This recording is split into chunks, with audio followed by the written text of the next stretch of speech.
नमस्कार, SBT news में आपका स्वागत है। पेश है 22 अगस्त गुरुवार दोपहर 12:15 बजे राजस्थान की 15 बड़ी खबरें। सबसे पहले एक नजर डालते हैं आज की हेडलाइंस पर। किसान संघ के अधिकारियों के साथ बैठक, मंत्री से मिले। ट्रेन से यूक्रेन जाएंगे पीएम मोदी, बाइडेन से लेकर मेलोनी तक इस ट्रेन में बैठे। आयकर अधिनियम की धारा 43B(H) को हाईकोर्ट में चुनौती। भारत दर्शन के बाद IRCTC कराएगा विदेश यात्रा। पहले वृंदावन से आते थे, अब जयपुर में तैयार होने लगी कान्हा की ड्रेस, मुकुट, झूले। और अब खबरें विस्तार से सुनिए।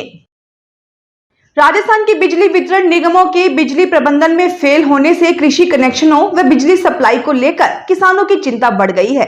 प्रदेश के विभिन्न जिलों से आए भारतीय किसान संघ के प्रतिनिधि मंडल ने बुधवार को मंत्री हीरालाल नागर से बिजली आपूर्ति से संबंधित विषयों पर चर्चा की। इस दौरान ऊर्जा मंत्री नागर ने कहा कि सरकार वर्ष 2027 तक किसानों को दिन में बिजली देने की दिशा में संकल्पित भाव से काम कर रही है। उन्होंने अधिकारियों को आगामी रबी सीजन में बिजली की संभावित मांग का आकलन कर पर्याप्त उपलब्धता करने के निर्देश दिए हैं। ऊर्जा मंत्री नागर ने कहा कि केंद्र के अनावंटित पूल से प्रदेश को मिल रहे 1000 मेगावाट बिजली के आवंटन को आगामी रबी सीजन में भी जारी रखने के लिए उच्च स्तर पर आग्रह किया जाएगा। प्रधानमंत्री नरेंद्र मोदी पोलैंड के 2 दिवसीय दौरे पर पहुंचे हैं। वे गुरुवार रात को यूक्रेन के दौरे पर निकल जाएंगे। उनके इस दौरे की एक खास बात यह है कि वे प्लेन से नहीं बल्कि ट्रेन से यूक्रेन जाएंगे। इस स्पेशल ट्रेन का नाम रेल फोर्स 1 है। यह कोई आम ट्रेन नहीं है, इसे लग्जरी सुविधाओं और वर्ल्ड क्लास सर्विस के लिए जाना जाता है। पीएम मोदी 10 घंटे का सफर करके कीव पहुंचेंगे। दरअसल यूक्रेन में चल रही जंग की वजह से बड़े पैमाने पर एयरपोर्ट्स बंद हैं। फ्रांस के राष्ट्रपति Emmanuel Macron, Italy PM Giorgia Meloni समेत कई नेता यात्रा कर चुके हैं। जयपुर हाईकोर्ट ने MSME पार्टियों से खरीदारी व्यय को अस्वीकार करने वाली आयकर अधिनियम की धारा 43B(H) की वैधता को चुनौती देने के मामले में भारत सरकार व CBDT से 20 सितंबर तक जवाब मांगा है। साथ ही पूछा है कि क्यों न याचिका के लंबित रहने के दौरान सूक्ष्म और लघु उद्यमों MSE को भुगतान से संबंधित इस प्रावधान पर ही रोक लगा दी जाए। जस्टिस पंकज भंडारी व प्रवीर भटनागर की खंडपीठ ने यह निर्देश राजस्थान गारमेंट एक्सपोर्ट एसोसिएशन की याचिका पर दिया। प्रार्थी एसोसिएशन की ओर से सीनियर एडवोकेट संजय झंवर व विकास गुप्ता ने पैरवी की। भारत दर्शन के बाद अब रेलवे की IRCTC विंग लोगों को विदेश यात्रा कराने जा रहा है। पहले फेज में यात्रियों को 3 दिन मलेशिया और 3 दिन सिंगापुर घुमाया जाएगा। इस 6 दिन की यात्रा के लिए प्रति व्यक्ति 1,15,000 रुपए किराया रखा गया है, जिसमें आने जाने का हवाई किराया, लोकल कन्वेंस, स्टे, नाश्ता और खाना शामिल है। वहीं मलेशिया की राजधानी कुआलालंपुर से सिंगापुर तक AC बस से ले जाया जाएगा। गौरतलब है कि जयपुर से सिंगापुर के लिए फ्लाइट संचालित नहीं होती है, लेकिन IRCTC की ओर से पहली बार सिंगापुर के लिए एयर एशिया एयरलाइंस की फ्लाइट से ले जाया जाएगा। जयपुर सहित देश भर में जन्माष्टमी पर्व 26 अगस्त को मनाया जाएगा। शहर के मंदिरों में कई आयोजन होंगे। मंदिर प्रबंधन ने जन्माष्टमी उत्सव को भव्य बनाने के लिए ठाकुर जी की पोशाक से लेकर आभूषण तक तैयार कर लिए हैं। दूसरी तरफ शहरवासी घरों में लड्डू गोपाल की पूजा करते हैं।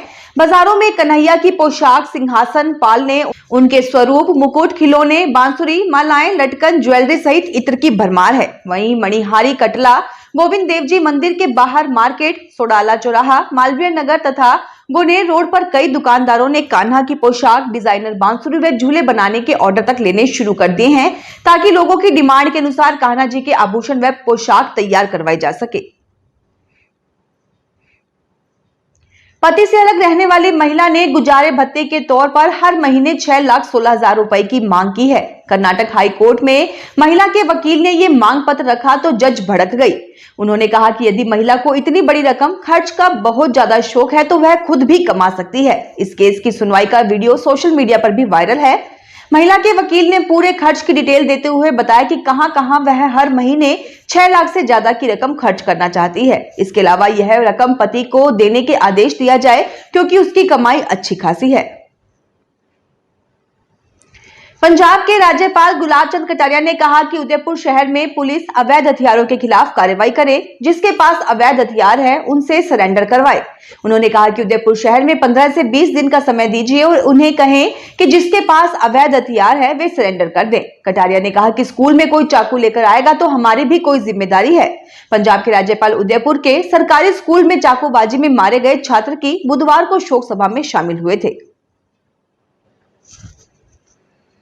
अजमेर में 3 साल पहले वृद्ध दंपति की हत्या के मामले में कोर्ट शुक्रवार को फैसला सुना सकती है। मामले में दोनों पक्षों की सुनवाई, गवाहों और आरोपियों के बयान और अंतिम बहस पूरी हो चुकी है। नशे में धुत युवकों ने लूट की मंशा से दंपति की हत्या की थी।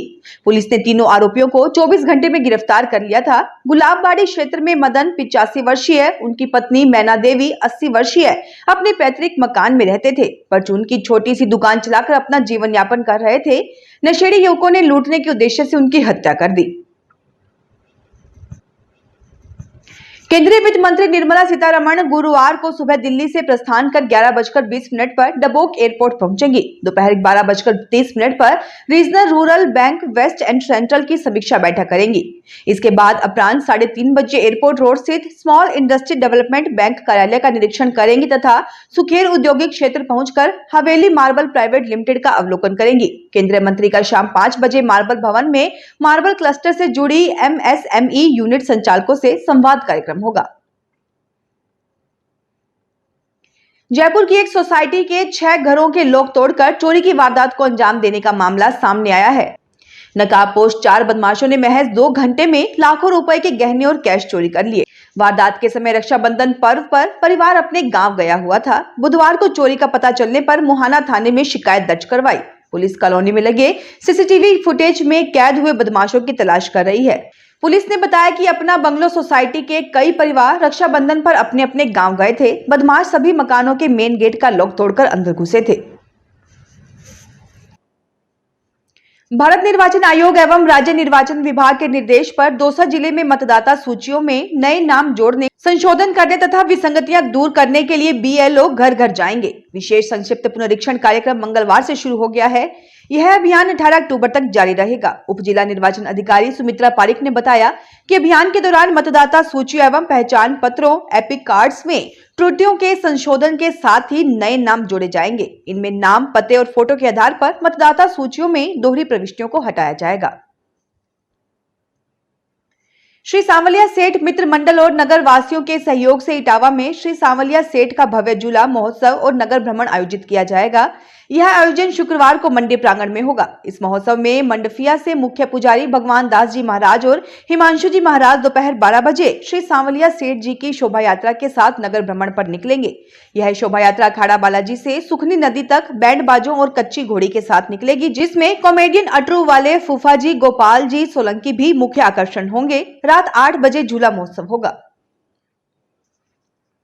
राजस्थान राज्य उपभोक्ता आयोग जयपुर ने ग्राहक को खराब मर्सिडीज बेंज कार बेचने को गंभीर दोष मानते हुए निर्माता कंपनी मर्सिडीज बेंज इंडिया व विक्रेता मेसर्स T&T मोटर्स पर 8,50,000 रुपए का हर्जाना लगाया है। वहीं विपक्षी को निर्देश दिया है कि परिवादी की ओर से डाउन पेमेंट व अन्य खर्च के तौर पर दी गई राशि 19,05,980 रुपए पर 5 जुलाई 2018 से अदायगी तक 9% वार्षिक की दर से ब्याज भी दे। ये आदेश आयोग के न्यायिक सदस्य अतुल कुमार चटर्जी व सदस्य रामफुल गुर्जर की बेंच ने सी स्कीम निवासी शैवाली पालीवाल के परिवाद पर दिया।